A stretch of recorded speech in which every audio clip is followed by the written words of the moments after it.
Shalom,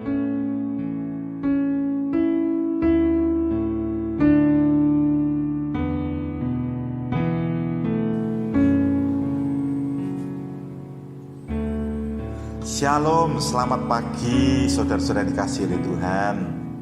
Kita bertemu lagi di dalam cinta kasih Tuhan kita Yesus Kristus pada ibadah daring atau ibadah online. Puji Tuhan ya. Sebentar kita akan mendengarkan pemberitaan firman Tuhan yang berisi tentang kebenaran-kebenaran yang perlu kita dengar dan kita dapatkan.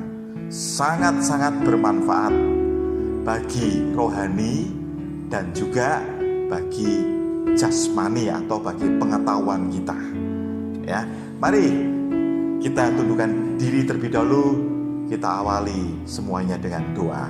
Bapa surga, di dalam nama Tuhan Yesus Kristus, sebentar kami akan mendengarkan firman Tuhan.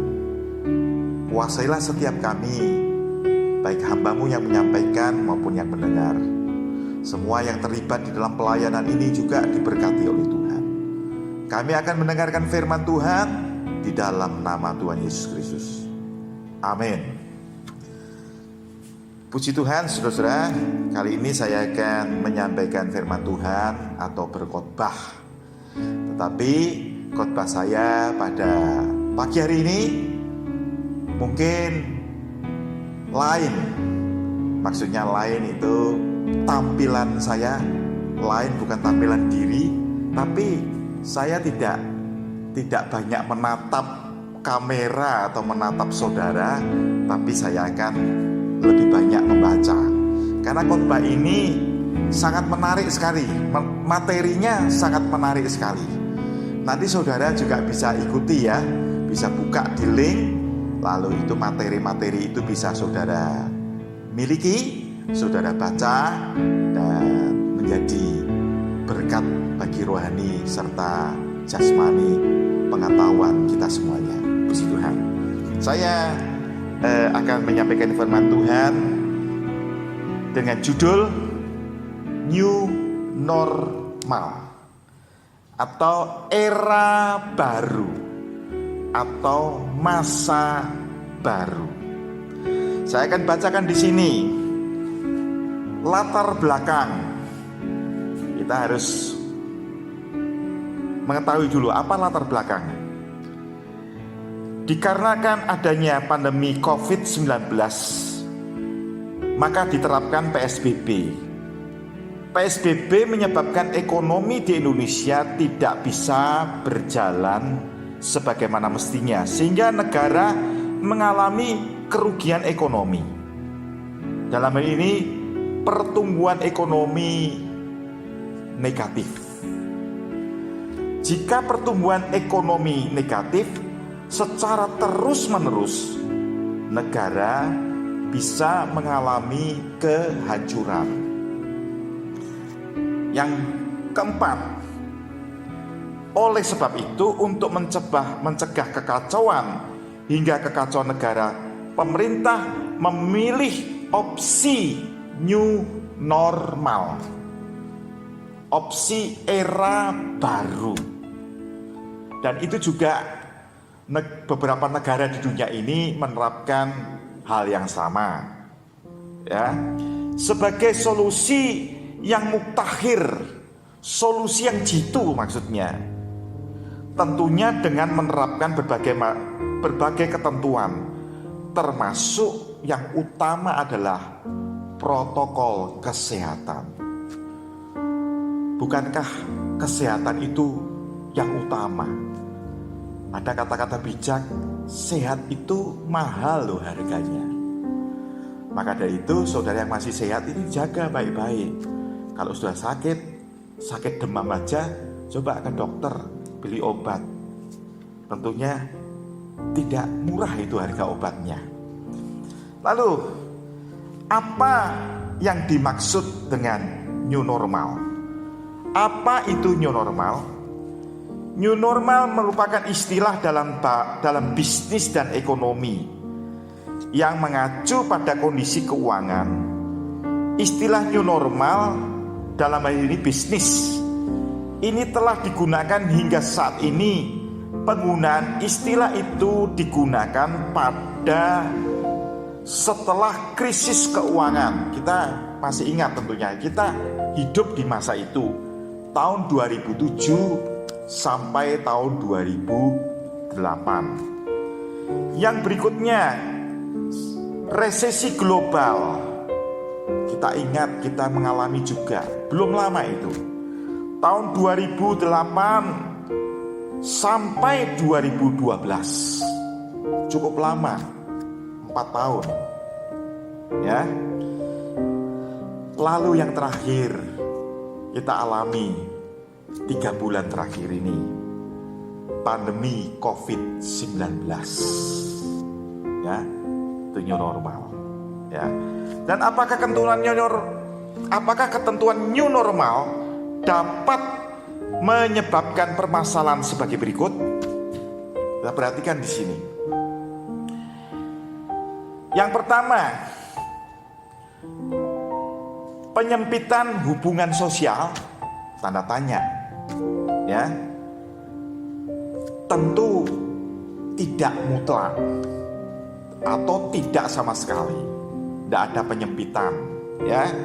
Sebab yang dibatasi adalah hanya hubungan secara fisik atau fisikal, ya, hubungan fisikal atau fisik. Ada opsi yang lain, yaitu secara online atau daring. Daring itu sebetulnya singkatan dalam jaringan, ya. Makanya ini sekarang online ini lagi didemeni, ya, oleh siapa saja termasuk hamba Tuhan, ya. Ya. Lalu yang berikutnya, apakah melelahkan psikis atau stres? Ya, ini bisa. Bagi sebagian orang, ya, ini orang yang punya sifat ekstrovert, ya. Saya terus terang, saya ini orangnya ekstrovert. Jadi kepinginnya keluar, X itu kan keluar, kepinginnya bergaul. Tapi kalau yang introvert mungkin ya tidak begitu kaget, tidak begitu, istilahnya anak muda tidak begitu wow gitu. Tenang saja, ya, tenang, ya. Apalagi masih bisa lihat dunia luar dari jendela online, ya, jendela online, ya. Lalu membuat patah semangat atau putus asa, bisa juga, ya. Terlalu berlama-lama akhirnya mental, psikis, kejiwaan jatuh, drop atau low, ya, bisa. Tetapi ada satu ayat yang menguatkan kita. Kita baca di dalam Yesaya 30 ayat 29 sampai 30. Kamu akan menyanyikan suatu nyanyian seperti pada waktu malam, ketika orang menguduskan diri untuk perayaan. Dan kamu akan bersuka hati seperti pada waktu orang berjalan diiringi suling, hendak naik ke gunung Tuhan, ke gunung batu Israel. Luar biasa ayat ini. Ini ayat ini pengandaian, ya, disamakan, disejajarkan, dan juga sekaligus merupakan janji. Di saat-saat badai, di saat-saat pandemi seperti ini, di saat orang-orang berkata, wah, keterbatasan hubungan sosial, ya, kita bisa stres, ya, lalu, ya, bisa melelahkan psikis. Tapi ayat ini berkata, seperti pada waktu malam, besok mau pesta, wah, senengin, karena menantikan fajar, begitu fajar, pesta. Dan berjalan diiringi suling sambil, ya, di sini bersuka hati seperti pada waktu orang berjalan diiringi suling naik ke gunung Tuhan. Enak ke gunung Tuhan. yaitu menuju kepada tempat yang lebih tinggi. Itu berarti kemuliaan. Nah, ini new normal secara rohani yang dijanjikan Tuhan kepada kita. Malah kita dibawa naik ke tempat yang tinggi. Ayat 30, dan Tuhan memperdengarkan suaranya yang mulia, akan memperlihatkan tangannya yang turun menimpa dengan murka yang hebat dan nyala api yang memakan habis dengan hujan lebat, angin ribut, dan hujan batu. Kita betul-betul dimurnikan, disucikan, dikuduskan. Yang tidak layak, tidak penting, tidak berguna itu dibersihkan Tuhan. New, akhirnya new, baru. Jadi kadang-kadang kita kaget, wah, saya kok kehilangan keuntungan saya kehilangan deposito saya. Itu berarti secara rohani sedang dimurnikan. Itu harta milik pikiran kita, jasmani kita sedang dimurnikan Tuhan. Apapun kejadian itu bukan buruk, tapi pemurnian. Lalu berikutnya, new normal tidak membuat semuanya menjadi lebih buruk, terutama bagi kita, umatnya Tuhan. Haleluya. Coba kita akan buktikan, kita akan kejar lagi, kita akan dalami. Benar enggak? New normal atau normal baru, era baru. Umat Tuhan dengan kekuatan yang baru juga. Ya, dikondisikan di dalam era baru ini. Yesaya 40 ayat 31 berkata, tetapi orang-orang yang menanti-nantikan Tuhan mendapatkan kekuatan baru. Nah, ada kata baru toh. Mereka seumpama raja wali yang naik terbang. Dengan kekuatan sayapnya mereka berlari dan tidak menjadi lesu. Mereka berjalan dan tidak menjadi lelah. Apa maksud kekuatan baru dalam ayat tersebut? Yang pertama, Allah sudah mempersiapkan kekuatan yang baru bagi umatnya untuk hidup dalam kondisi apapun yang selalu berubah-ubah. Di sini menarik sekali, sudah. Lebih konkretnya yaitu kita itu lebih adaptif, ya, bisa beradaptasi.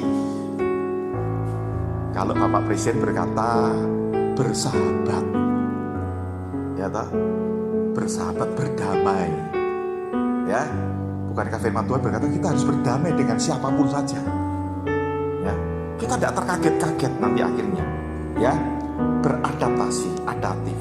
Yang kedua, apakah itu kekuatan baru? Kekuatan baru dalam bahasa Yunani yaitu nea dinami. Nea dinami itu neo, asal kata nea neo, baru, atau dinamis, kedinamisan yang baru, ada kekuatan. Sudah tahu dinamus, atau saya buat contoh konkret dinamit, itu kekuatannya dahsyat sekali. Ya, kita diberikan kekuatan itu yang dahsyat. Ya. Lalu yang berikutnya, dinamit ini berarti seperti bahan peledak. Ya memang. Ya. Memang bahan peledak.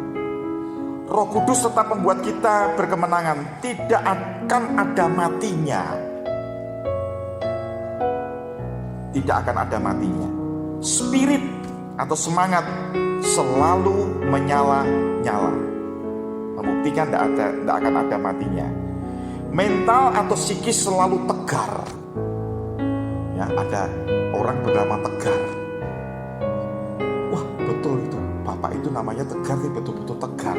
Ya, seperti itu. Berikutnya, Roh Kudus digambarkan seperti burung Raja Wali, meski badai tidak akan terlepas.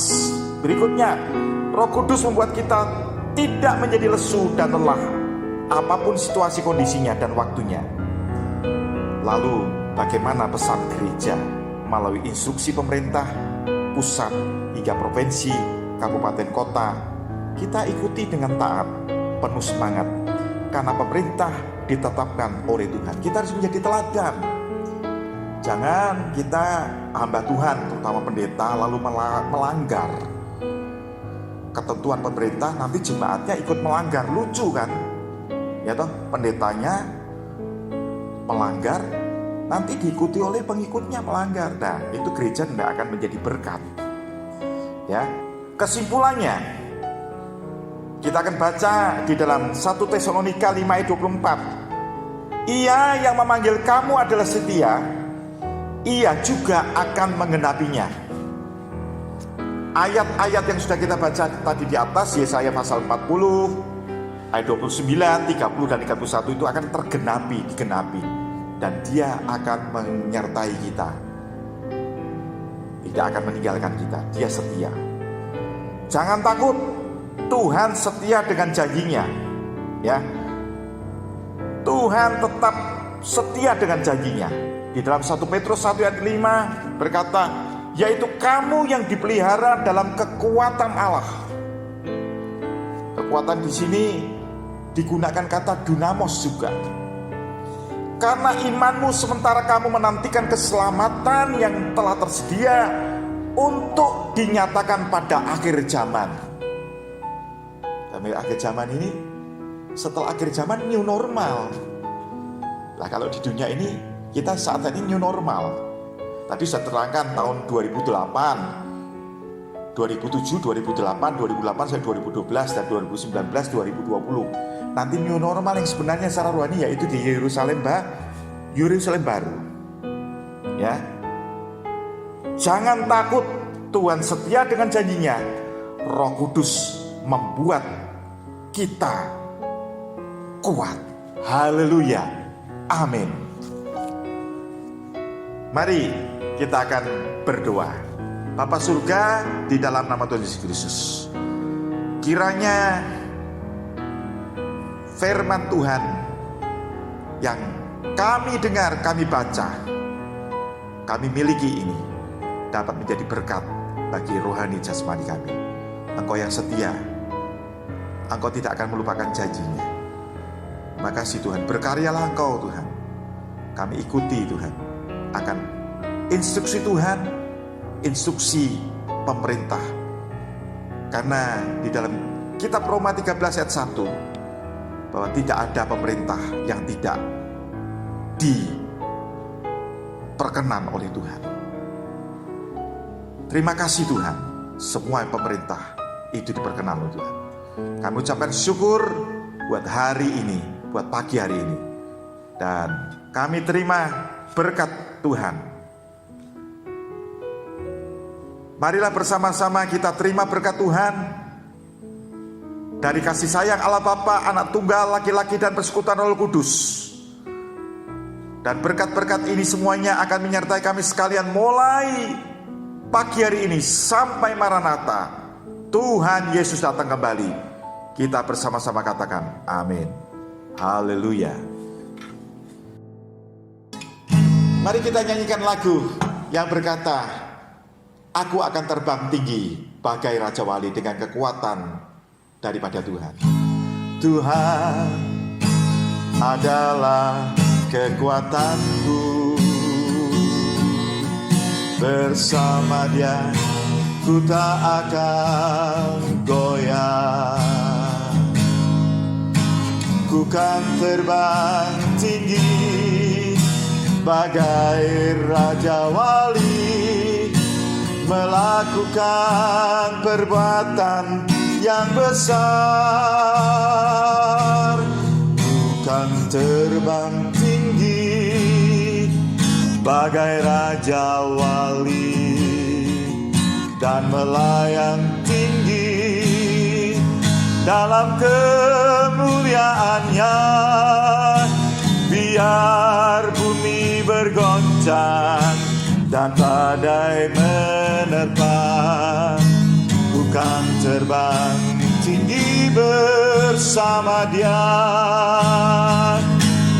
bukan terbang tinggi bagai Raja Wali dan melayang tinggi dalam kemuliaannya.